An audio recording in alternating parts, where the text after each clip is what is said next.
महाराष्ट्र विधानसभा चुनाव की 288 सीटों में से कई सीटों के नतीजे सामने आ चुके हैं। 98 सीटें जब हम ये वीडियो रिकॉर्ड कर रहे हैं तो भारतीय जनता पार्टी जीत चुकी है। शिवसेना के खाते में 46 सीटें, एनसीपी के खाते में 36, शिवसेना उद्धव ग्रुप 18 और कांग्रेस के खाते में 10, एनसीपी शरद पवार 9, 2 इंडिपेंडेंट और जन स्वराज्य शक्ति 2 सीटें, समाजवादी पार्टी के खाते में 2 सीटें, एआईएमआईएम के खाते में 1 सीट, सीपीआईएम के खाते में 1 सीट और ऐसे ही अलग अलग 4 और 5 सीटें अन्य पार्टियों के खाते में आ चुकी है। लेकिन इन सब के बीच अभी तक हम हॉट सीट की बात कर रहे थे, लेकिन इस वीडियो में हम बात करेंगे एक फैक्टर की। वो फैक्टर क्या है? वो फैक्टर है ओवैसी फैक्टर। ओवैसी, असदुद्दीन ओवैसी की पार्टी एआईएमआईएम इस बार 16 विधानसभा सीटों पर उसने चुनाव लड़ा था और यहां पर पिछली बार उनके 2 विधायक थे और उससे पहले भी 2 विधायक थे। मतलब 2019 और 2014 की अगर बात करें तो 2 विधायकों के साथ उसे जीत मिली और इस बार सिर्फ अभी तक 1 सीट वो जीत पाए हैं। कौन सी सीट है वो, हम जरा बताइए। हाँ, जो देखिए, इनको उम्मीद तो 3 सीटों पर सबसे ज़्यादा थी, लेकिन मालेगांव जो मध्य मतलब मालेगांव सेंट्रल की जो सीट है उस पर ये लोग जीत पाए और बहुत बड़ा कोई मार्जिन भी नहीं रहा है। मैं सबसे पहले कुछ चीज़ें बता देता हूँ, उसके बाद मैं चूँकि दिखाऊंगा तो आप मुझे माइक दे दीजिएगा। सबसे पहले सीट बता देता हूँ, ये है मालेगांव मध्य। यहाँ पर मुफ्ती मोहम्मद इस्माइल मोहम्मद खालिक जो हैं वो इस्माइल अब्दुल खालिक, ये 1,09,332 वोट पाए हैं इन्होंने। और जबकि दूसरे नंबर पर रहे आसिफ शेख रशीद, जो Indian secular largest assembly of Maharashtra के प्रत्याशी थे, 1,09,257। यहाँ पर 75 वोटों का अंतर दिखाया जा रहा है, लेकिन जो हमारे ग्राउंड पर सोर्सेज उन्होंने बताया कि 100 से ज़्यादा अंतर से लगभग इनकी जीत हो चुकी है एआईएमआईएम के कैंडिडेट की। मालेगांव की जो सीट है, ये पहले 2019 में भी ये लोग मालेगांव सेंट्रल की सीट जीते थे और एक और सीट है जो 2019 में तो जीती थी एआईएमआईएम ने, लेकिन इस बार इनको बड़ा झटका लगा। बड़ा झटका इसलिए क्योंकि ओवैसी की पार्टी में अगर आप देखते हैं कि महाराष्ट्र के अंदर ओवैसी की पार्टी का कोई अगर चेहरा अगर देखते ना, तो वो है इम्तियाज़ जलील। इस बार भी जब ओवैसी इनके लिए प्रचार करने गए थे तो वो जो एक बयान वायरल हुआ था, आपने देखा होगा कि वो घड़ी देख रहे हैं और कह रहे हैं कि 15 मिनट बचे हैं।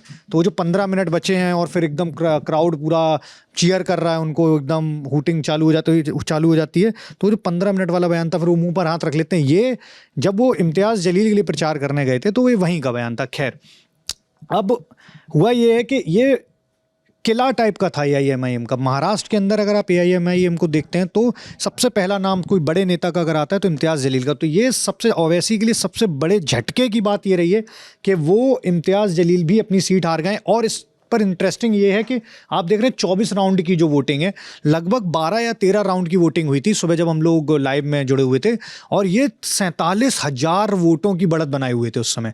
तब तो ऐसा लग रहा था कि बहुत कंफर्टेबली उनको निकल जाना चाहिए।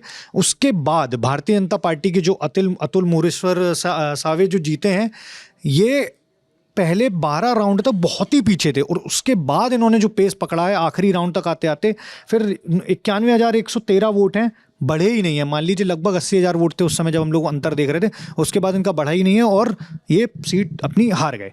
तीसरी सीट जो ओवैसी जिस पर देखते हैं, मैं वो भी आपको दिखा देता हूँ। औरंगाबाद की ही तीसरी सीट है। औरंगाबाद जिस शहर का नाम अभी बदलकर छत्रपति संभाजी नगर किया गया है, सीट का नाम अभी औरंगाबाद सेंट्रल ही है। तो इस सीट पर भी एआईएमआईएम दूसरे नंबर पर रही है ओवैसी की पार्टी। यहाँ से सिद्दीकी नसरुद्दीन तौकीद्दीन हैं और जीते जो हैं वो शिवसेना से प्रदीप जायसवाल हैं, जो प्रदीप हैं जो ये जीते हैं।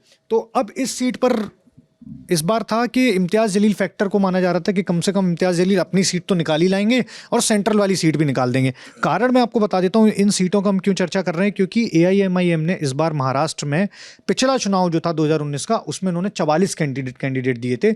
इस वाले चुनाव में सिर्फ और सिर्फ ऐसी 16 सीटें थी जहाँ पर उन्होंने अपने कैंडिडेट दिए हैं और उन 16 सीटों पर खासकर आप देखेंगे तो मुस्लिम मतदाताओं की संख्या अच्छी खासी है। स्पेशली जो मालेगांव की सीट है जहाँ ये जीते, वहाँ 75% से भी ज्यादा मुस्लिम आबादी। 75 वोट के मार्जिन से ही, जो कि आप बता रहे हैं कि अभी ग्राउंड से जो इनपुट आ रहा है, कारण मैं आपको उसको बता देता हूं कि आप देखिए कैंडिडेट्स कितने सारे हैं और लगभग सभी कैंडिडेट इसमें, आपको कोई दूसरा कैंडिडेट, आपको कोई इसमें कांग्रेस के कैंडिडेट है, समाजवादी पार्टी के कैंडिडेट हैं, उस लगभग सभी कैंडिडेट मुस्लिम हैं। ठीक है, तो सारा वोट बटा भी है, ऐसा नहीं है कि AIMIM को मुस्लिम वोट है जो अकेले उन्हीं के पास पड़ा, इसीलिए आपको वोट मार्जिन बहुत कम दिखाई दे रहा है। लेकिन इसमें एक चीज हम देखें, यहाँ पे 75 का मार्जिन दिख रहा है और आप बता रहे हैं ग्राउंड से 100 का आ रहा है, लेकिन आप नोटा देखिए, नोटा 1089 वोट का है ना। तो नोटा जो है जीत के मार्जिन से ज्यादा वोट तो नोटा को मिले। नोटा को मिले। तीसरे नंबर पर जो प्रत्याशी हैं समाजवादी पार्टी की, उन्होंने भी 9580 वोट निकाला है, और ऐसा माना जाता है कि समाजवादी पार्टी और AIMIM लगभग एक ही तरीके के वोट बैंक को टारगेट करते हैं। खैर, वापस आते हैं। ओवैसी के लिए झटके वाली बात इसलिए भी है कि पिछले चुनाव से इस बार उनका वोट प्रतिशत भी बहुत ज़्यादा गिरा है। पिछले चुनाव में, इस बार के चुनाव को पहले मैं आपको बता देता हूँ, इस बार के चुनाव में 1% भी वोट प्रतिशत नहीं ला पाए हैं। 0.91% अभी तक जो रुझान आए हैं, मतलब लगभग सारी सीटें डिक्लेयर ही हैं, कुछ ही सीटें हैं जहाँ पर अभी गिनती जारी है, तो 0.91% इनको वोटिंग मिली। 1% से नीचे वोट पाए हैं इन्होंने, मतलब जहाँ ये आई थिंक आप पिछले 19 का बता रहे हैं। ये नहीं, ये इसी बार का है। ये 19 का। अच्छा हाँ, 19 में इस बार इन्होंने 93% वोट पाया है। ये 14 का है। अच्छा, ये इस 14 बार का भी 1% से कम ही वोट बताया जा रहा है अभी, चूंकि पर अभी हाँ, वोट पूरे पड़े नहीं है तो। लेकिन वही ग्राउंड पे जो हम लोग के लोग हैं तो वो यही बता रहे हैं, 91 और 93, 0.91 और 0.93 के ही आसपास ही है, मतलब वोट शेयर भी 1% से ऊपर 15 साल में 15 साल हो गए चुनाव लड़ते लड़ते, लेकिन वोट परसेंट 1% तक नहीं पहुंचा। मैं आपको एक बताता हूं कि मैं सोलापुर में गया हुआ था, तो सोलापुर में बीजापुर बेस एक जगह है।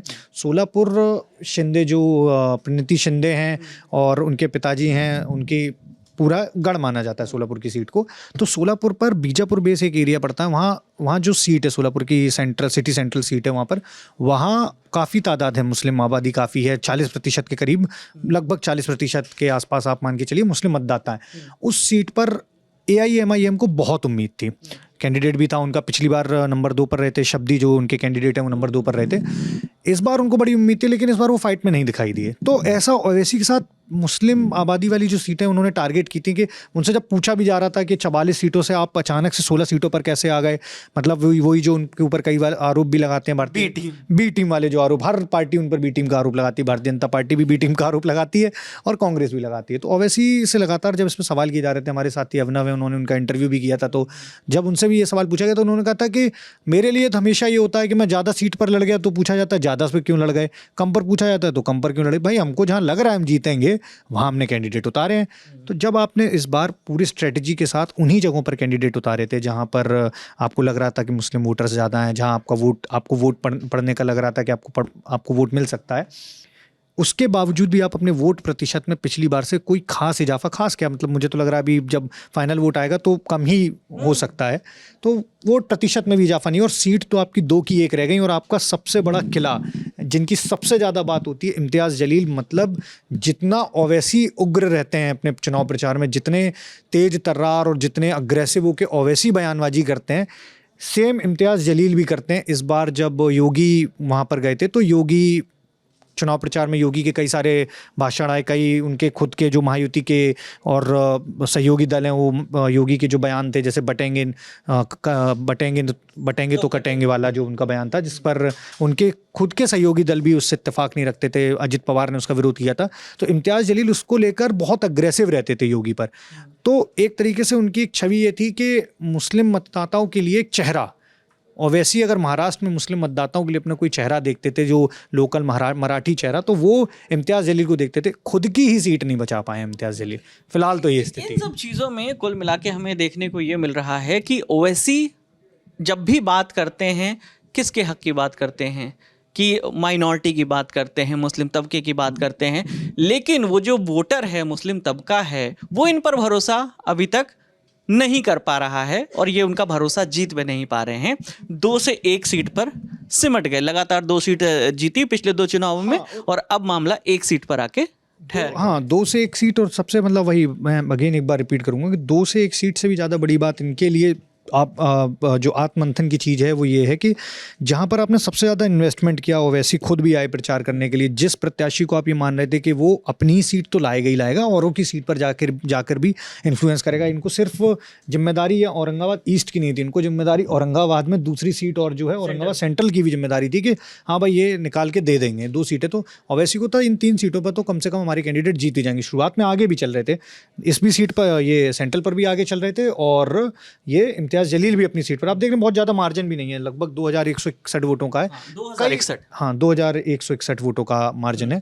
तो ये लगभग मान के चलिए आप 17 या 18 राउंड की वोटिंग तक बहुत कांटे की टक्कर दिख रही थी। फिर उसके बाद उन्होंने जो थोड़ी सी बढ़त, जो मामूली बढ़त अपनी बना के रखी, वो आखिरी राउंड तक मेंटेन रखी। तो ओवरऑल कहना मेरा बस इतना है कि ओवैसी जिस उम्मीद के साथ, जिस अग्रेशन के साथ महाराष्ट्र चुनाव में आए थे, और उन्होंने वो जो अपने छोटे भाई का वो 15 मिनट वाला वो जो विवादित बयान है जो उन्होंने स्टेज पर दिया था, नॉट एग्जैक्टली रिक्रिएट कि उन्होंने रिक्रिएट किया, पर उसको ही हिंट करते हुए इस तरीके से, लेकिन जब उन्होंने अपने होठों पर उंगली रख ली, हाँ तो ऐसे रेफरेंस जो है वो देना तब, हाँ मतलब एक तरीके से ये माना जा सकता था कि हाँ कि चुनाव प्रचार खत्म होने में 15 मिनट का वक्त बचा है, तब ऐसे जोड़ा जा सकता है। था कि 15 मिनट कम हो, फिर वो ऐसे करके हाथ रख, जब तक 15 मिनट बोल रहे थे कोई बात नहीं थी, जैसे ही इन्होंने मुंह पर हाथ रखा तो पूरा वो क्राउड।